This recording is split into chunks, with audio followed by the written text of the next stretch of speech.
నమః శివాయ. ఓం నమో నారాయణాయ. కార్తీక పురాణము 7వ అధ్యాయము. శివకేశవార్చన విధులు. వశిష్ఠుల వారు జనకునకు ఇంకను ఇటుల బోధించిరి. రాజా, కార్తీక మాసము గురించి దాని మహత్యము గురించి ఎంత వినినను తనివి తీరదు. ఈ మాసములో శ్రీ మహావిష్ణువును సహస్రకమలములతో పూజించిన వారి ఇంట లక్ష్మీదేవి స్థిరముగా నుండును. తులసీదళములతో గాని బిల్వపత్రములతో గాని సహస్రనామ పూజ చేసిన వారికి జన్మరాహిత్యము కలుగును. కార్తీక మాసమందు ఉసిరి చెట్టు క్రింద సాలగ్రామముంచి భక్తితో పూజించిన ఎడల వారికి కలుగు మోక్షమింతింత కాదు. అటులనే బ్రాహ్మణులకు కూడా ఉసిరి చెట్టు క్రింద భోజనము పెట్టి తాను తినిన సర్వ పాపములు పోవును. ఈ విధముగా కార్తీక స్నానములు దీపారాధనలు చేయలేని వారు ఉదయము సాయంకాలమే గుడికైనను వెళ్ళి భక్తితో సాష్టాంగ నమస్కారములైనను చేసిన ఎడల వారి పాపములు నశించును.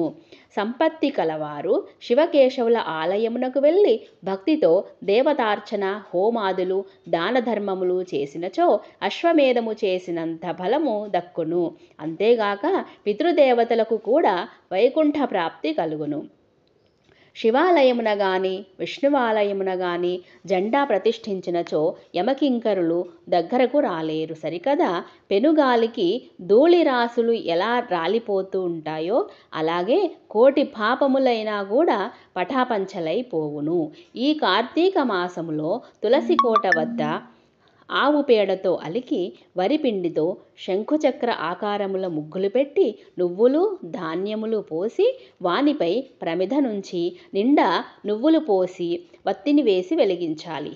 ఈ దీపము రాత్రింబవళ్ళు ఆరకుండా ఉండవలెను. దీనినే నందాదీపం అంటారు. ఈ విధముగా చేసి నైవేద్యమిడి కార్తీక పురాణము చదువుచుండిన ఎడల హరిహరులు సంతసించి కైవల్యమొసంగెదరు. అటులనే కార్తీక మాసములో ఈశ్వరుని జిల్లేడు పూలతో అర్చించిన ఆయుర్వృద్ధి కలుగును. సాలగ్రామమునకు ప్రతినిత్యము గంధము పట్టించి తులసీదళములతో పూజించవలెను.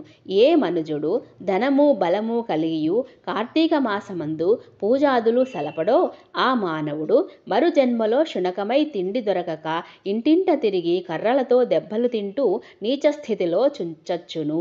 కావున కార్తీక మాసము 9 రోజులు పూజలు చేయలేని వారు ఒక్క సోమవారమైనను చేసి శివకేశవులను పూజించినను ఆ ఫలము కలుగును.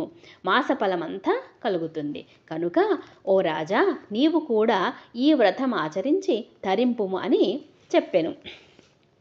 నమః శివాభ్యాం నవయౌవనాభ్యాం పరస్పరాశ్లిష్టవపుర్ధరాభ్యాం నగేంద్రకన్యా వృషకేతనాభ్యాం నమో నమః శంకర పార్వతీభ్యాం. 7వ అధ్యాయము 7వ రోజు పారాయణము సమాప్తము.